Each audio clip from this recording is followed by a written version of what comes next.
Let us now go further into the topics in linear regression. The first topic is to decide on the number of dominant variables.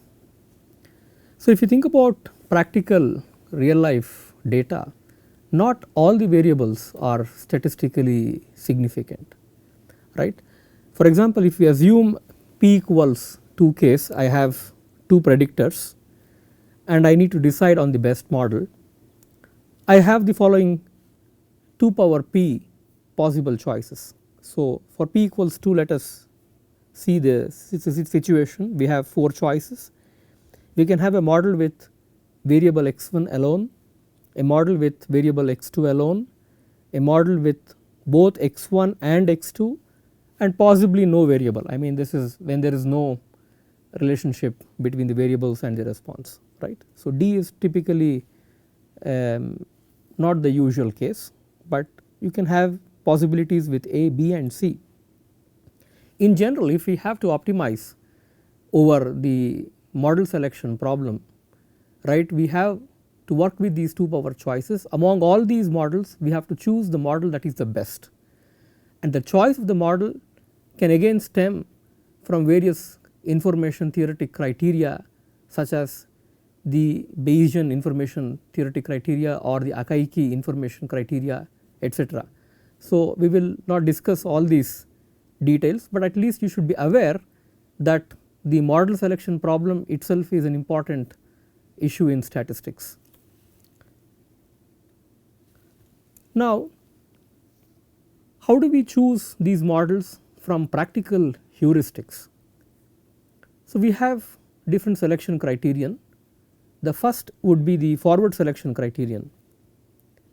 So, in this selection process, we start with a null model, that is we do not have any variables, and we fit p simple linear regressions. And when I mean simple linear regression, it is the one variable case. So, we fit p simple linear regressions and add to this null model the variable that gives the least residual square sum. So, whichever gives the least residual square sum among all these p simple linear regression models, I take that variable and add to this null model. Then to proceed further, I go with the 2 variable model case and add that variable with the lowest residual square sum over the new 2 variable model. So, among all these 2 variable models that I add over the one variable model case that I optimized, I do this optimization over the new 2 variable model case, and I do this process sequentially as I add these variables that eventually contributes to the least residual square sum at every step. Now, the same idea can be thought about in the backward selection process. So, in the backward selection process, we can proceed with all the variables to start with. So, this is exactly opposite of the forward selection process, where we started with a null model. Here we start with all the variables and then we remove the variable which is least statistically significant. That is, we measure the error, and using that error we can figure out which variable to peel, and this process is done sequentially, iteratively, by peeling off the variables till we reach the model that we think is the best under a certain criterion, right. And mixed approaches are also possible. We can do forward and backward selection process together and iteratively, and we can figure out how to optimize the step. Now, having discussed the basic heuristics, I think it is important for us to stop and ponder about how the visualization can be done in a 2 variable case, over a 2 variable case, and this visualization can help us understand the geometry of the problem, particularly when we think about p variables, it is not easy to sketch a graph and visualize the geometry. So, therefore, if we think about the geometry in 1D for a one variable case and then for a two variable case or a plane, it is easy for us to visualize how things work. So, imagine that you have variables x1 and x2, these are our predictor variables, and we have a quantitative response which is y. So, y is our response and x1 and x2 are variables. Now, over all choices in the x1 x2 plane, y is observed, right. If you have data, if it is continuous data, you will have overall choices. Now, y is observed and we need to figure out the optimal parameters of the plane that fits these observations. So, basically these red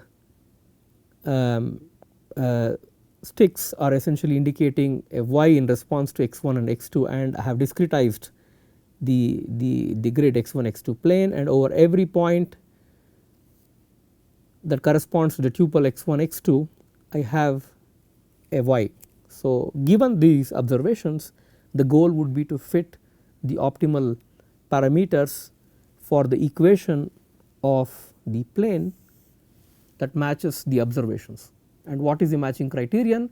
It can be the residual square sum, or it can be an ML estimate, or whatever the criterion that we would like to adopt. Now, there are other variants of the linear regression problem.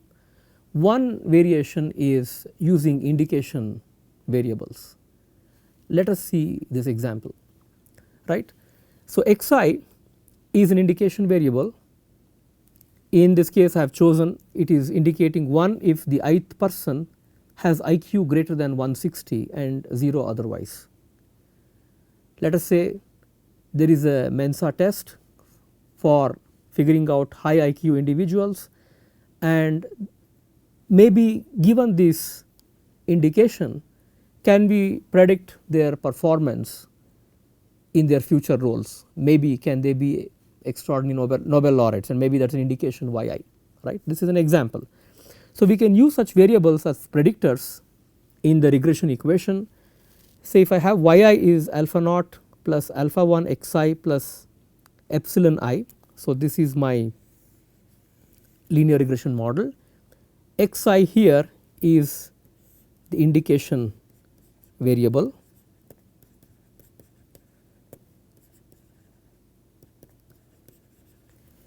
and using this indication variable I simplify this to two cases. Going by the example that I have here, it is alpha naught plus alpha 1 plus epsilon I if I belongs to IQ level which is greater than 160, and it is alpha naught plus epsilon I otherwise. So, this is one variation that you can bring into the model using indication variables. You can have not just one level, you can have many indication variables, multiple levels, and you can formulate exactly using the same setup. There are other extensions to linear models. If you think about the standard linear regression problem, it makes two important assumptions, and these assumptions between the predictors and responses are as follows. One is the additive assumption. What it means is the effect of change in predicting xi on y is independent of the rest of xj's, which is not I. That means the effect of xi on y is independent of other variables which is not xi, right. That is the additive assumption. The other assumption is the linearity assumption, which means the change in response to one unit, the change in response to one unit change in xi is constant regardless of xi, right. It is easier to see this when we write down the equations.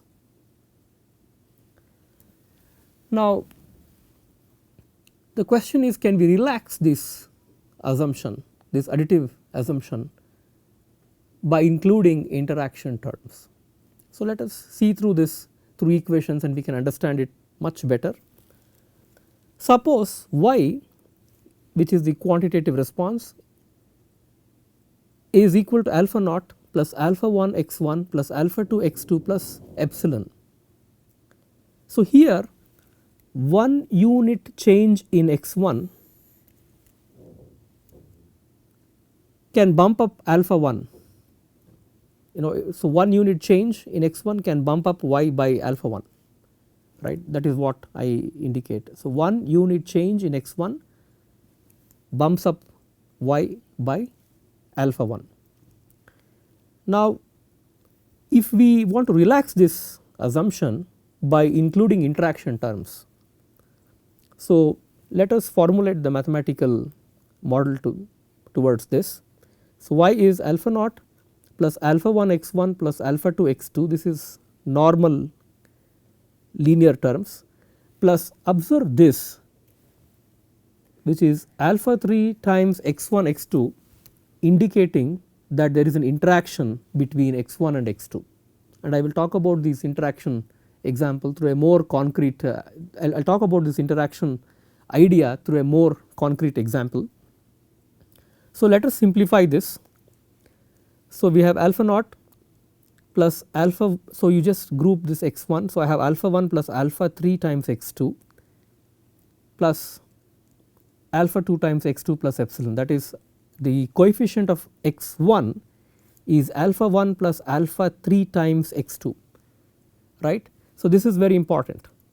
So, what is happening here is, if I bump up or if I have a unit change in x 1, it does not just it is not just dependent on just itself, but there is an influence of x 2 on x 1, right. The effect of x 1 on y is no longer constant like in this term. Here if I bump up x 1 by 1 unit, I have a change in y by alpha 1 units. In this case, because of the interactions, adjusting x 2 influences x 1 on y, which is very important, that is happening because of this term, which is no longer constant, but which depends on x 2, right. So, we will see this through a very concrete example. Let us imagine we have an assembly line in a manufacturing unit. Let our variables be x 1 and x 2. X 1 stands for the number of production lines, x 2 stands for the number of workers, and y is the number of units manufactured. Now, it is commonsensical that if you do not have any workers, that is if x 2 is 0, increasing the number of production lines will not yield the units to be manufactured, unless you have bots. Even bots, I would say, are workers. So, right. So, increasing x 1 will not yield y. So, there is an interaction here. So, the number of units manufactured is alpha naught times number of production lines plus alpha 2 times number of workers plus alpha 3 times the interaction between the number of production lines and the workers. So, this is a very concrete example that can illustrate this equation that I wrote earlier in this model form. So, these are some of the important variations one can think of, like including indicator functions and interactions or nonlinear interactions. Okay. Now, this does not stop here. One can think about nonlinearities with respect to a single variable itself. A good example is from our basic equation in physics, the displacement s is ut plus half at square. If u is the constant initial velocity and a is the acceleration which is constant, the displacement is a quadratic function. It has a term t, also a term t square. But let us see in the context of regression, because we are interested in prediction, right. Given time, can we predict the displacement? This is the kind of question that we can ask. Can we use linear regression model ideas? So what we do is we want to express this in the form that we are comfortable with. So let us make a general supposition here. Let y be alpha naught plus alpha 1 x plus alpha 2 x square. This is for an example. Now we will indicate x1 to be x. So this is variable x1 to be x, and we formulate variable x2 to be x square. Now what we have here, let me call this equation 1 small, let me call this equation small 1 numerical 1. This will give us alpha naught plus alpha 1 x1 plus alpha 2 x2 plus noise, if we add noise here again. Now this is Roman 1, right. Now this is exactly like the multiple variable linear regression model, because we have variables x1 and x2, and the same problem which is now, which was in the quadratic form, is transformed to a 2 variable linear regression problem. So we can think about such transformations, and we can use the same package that we have for linear regression to solve these kind of problems. So with all this, we have some practical issues to consider, and I will mention these qualitatively because we can go on for an entire semester discussing these models. So the first consideration is to model nonlinear relationships between variables and the quantitative response. Errors can be correlated, we will have to deal with these correlations. We can have outliers, this is an important aspect. Sometimes when we look into data points, there will be few data points that will be completely out of the norm, and these can be aberrations. For example, I have a group of points which are all clustered like this, there may be one point which may be completely out somewhere here, and these are outliers. And how do we deal with these outliers? Do we ignore them, or do we give them some weightage, etc. So these are some considerations in practical modeling. The last is collinearity of 2 or more variables. So we assume that the variables are not linearly related, but what if the pH depends upon the ambient temperature for some reason, or the moisture in the soil depends upon the ambient temperature? There is a linear relationship, or there is some collinearity amongst the variables. So these are some other considerations that we need to look into when we have to consider these models so that they are robust, because we can't rely on saying that the variables are independent and then we can deal with these variables independently towards predicting the responses, because we will need to tackle these collinearity aspects towards better prediction, right. So these are some practical considerations, and I will leave the interested student to look into textbooks in statistics or statistical models to further understanding, further his understanding or her understanding on these linear regression models. So with this I will conclude this topic, and we will talk about logistic regression, and we will consider some of the maximum likelihood aspects for the linear regression problem towards later part of the study.